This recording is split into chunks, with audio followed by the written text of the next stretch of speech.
Life में सबका struggle होता है। हम लोग के भी लाइफ में बहुत तकलीफें आई थी। जिंदगी में इतने तकलीफ देखे कि अब अगर तकलीफ नहीं होता है तो तकलीफ होता है। जिंदगी ने उस मुकाम पर लाकर छोड़ा है जहां पसंद तो बहुत कुछ है लेकिन चाहिए कुछ भी नहीं। लोग कहते हैं कि खाली हाथ आए थे खाली हाथ जाओगे, गलत बोलते हैं। लोग भले खाली हाथ आते हैं लेकिन जब जाते हैं तो अपने साथ कुछ संस्कार, कुछ यादें छोड़ जाते हैं। एपीजे अब्दुल कलाम खाली हाथ तो आए थे, क्या खाली हाथ गए? हमारे जितने देश के लोग हैं उन देशवासियों के लिए प्रेरणा के स्रोत बन गए। लेकिन अगर आप खाली हाथ आते हैं और खाली हाथ चले जाते हैं तो आपका पुरुष योनि में जन्म लेने का कोई अर्थ ही नहीं बना। अपनी मंजिल को भुलाकर जिया तो क्या जिया, है दम तुझमें तो उसे पाकर दिखा। लिख दे खून से अपनी कामयाबी की कहानी और बोल उस किस्मत को कि है दम तो मिटा के दिखा। इसलिए कभी किस्मत को मत कोसिएगा, अपने हौसले से अपनी कहानी लिखिए। बताइए किस लड़के को शौक नहीं होगा कि हम पढ़ाई करें, अपने माँ बाप का नाम रोशन करें, अपने मोहल्ले समाज का नाम रोशन करें।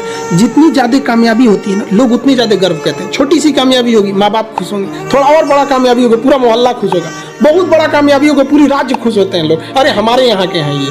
जैसे अब मान के चलिए किसी का कोई अब्दुल कलाम, जिस जगह के वहाँ के लोग गर्व से कहते हैं हमारे यहाँ से अब्दुल कलाम है, कहते हैं कि नहीं। जब बारिश होता है ना, बारिश तो जितने छोटे मोटे पक्षी होते हैं, कौवा हो गया, ये सब, ये छुपने के लिए आश्रय ढूंढने लगते हैं। लेकिन जो बाज होता है ना, उसी बारिश में बादलों को चीरते हुए ऊपर निकल जाता है और बादल से कहता है तू बरस ले बेटा, कितना बरसेगा, आधा घंटा, 1 घंटा। जब बरस जाता है तो आके नीचे उसको चैलेंज करता है। तो परिस्थिति के नीचे हमें नहीं दबना है, परिस्थिति को हम दबा देंगे यहाँ पर।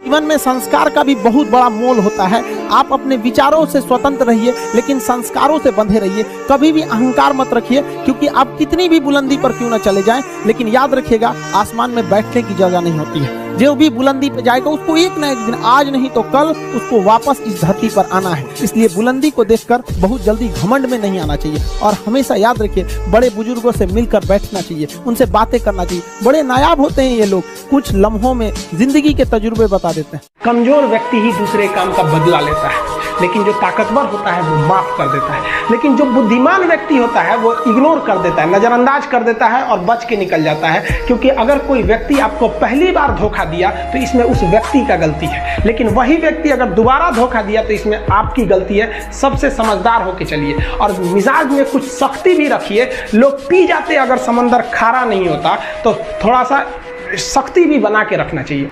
अगर आपको काबिल बनना है ना, बाज की तरह उड़ना है, तो बार बार बोलते हैं इन तितलियों का साथ छोड़ दीजिए। क्योंकि 10 साल बाद लोग आपसे मिलेंगे ना तो पूछेंगे तुम्हारी हैसियत क्या है, तुम कितना कमाते हो। ये नहीं पूछेंगे तुम्हारी गर्लफ्रेंड थी कि नहीं थी। क्या समझ में आ गया? ये सब टेम्परेरी चीज होते हैं, सभी सब हटाइए ये सब चीजों को। जिस दिन आपको जिस दिन रियलिटी समझ में आएगी ना, उस दिन कोई बोल, हम आपको क्या बोले।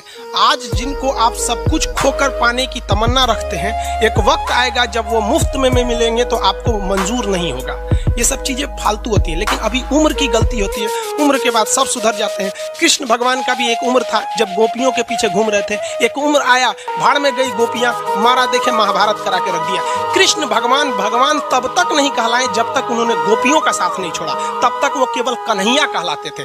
भगवान तभी कहलाए जब उन्होंने लड़कियों का साथ छोड़ा। तो अब तक केवल आप विद्यार्थी कहलाएंगे जब तक कि लड़की या गर्लफ्रेंड के साथ रहेंगे। जिस दिन इनका साथ छोड़ेंगे ना, उस दिन दुनिया आपको देखेगी। सीढ़ियां उन्हें मुबारक हो जिन्हें छत तक जाना है। आपकी मंजिल आसमान है, रास्ता आपको खुद बनाना है। अपनी मंजिल को भुलाकर जिया तो क्या जिया, है दम तुझ में तो उसे पाकर दिखा।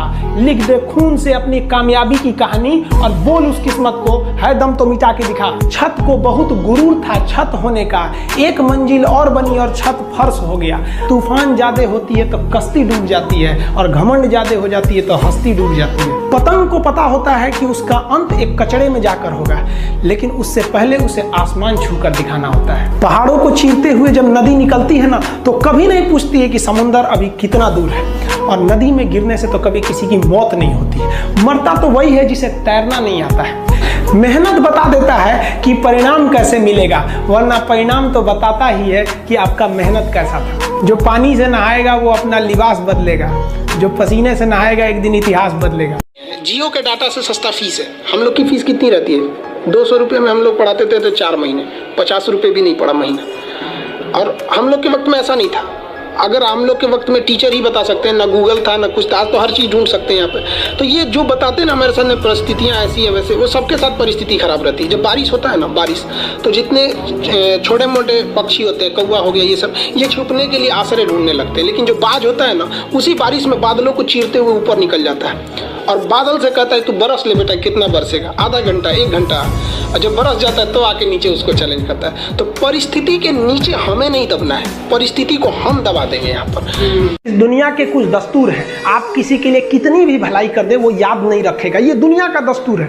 और आपकी गलती को कोई भूलेगा भी नहीं, इसे आप बुरा नहीं मानिए, ये दुनिया का दस्तूर है, इसे आप चेंज नहीं कर सकते। जैसे सूरज पूरब से निकलता है वैसे ही ये चीजें होंगी।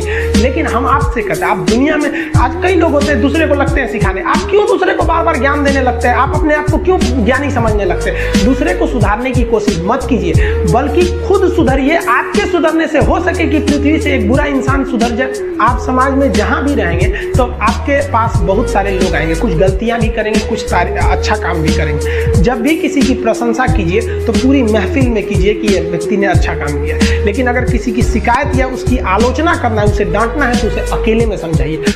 रही बात रिजल्ट की, तो एक बात आपको बताते हैं, रिजल्ट जब भी होगा तो वो आपके पढ़ने से होगा। कोई भी वैकेंसी में आप देखेंगे बहुत से ऐसे लड़के होते हैं ना जो बहुत पढ़ते हैं लेकिन रिजल्ट नहीं होता है, और कुछ कम पढ़ के रिजल्ट हो जाते हैं। रीजन क्या? आप कितना पढ़ते हैं ये मायने ही नहीं रखता है, मायने ये रखता है कि आपने क्या पढ़ा है, क्या जो चाहिए वो पढ़ा है कि नहीं। अब क्या है कि मान लीजिए हम तो भाई साहब PhD कर रहे हैं, हम उठा के पोथा पथरी आपको PhD वाला दे देंगे तो आप तो कहेंगे वाह रे भाई साहब, खान साहब मास्टर तो बड़ी बुद्धिमान यहाँ पे, तो भाई आप तो फ्रस्ट्रेट हो जाएंगे। आपको तो लगेगा कि नहीं हमने जानकारी बहुत दे दिया है। तो भाई PhD का चीज PhD के लिए है, आपका कंपटीशन का अलग चीज हो जाता है। एक लेवल रखना है ना, आपके कंपटीशन के एग्जाम में PhD वाली चीजें नहीं पूछी जाएंगी।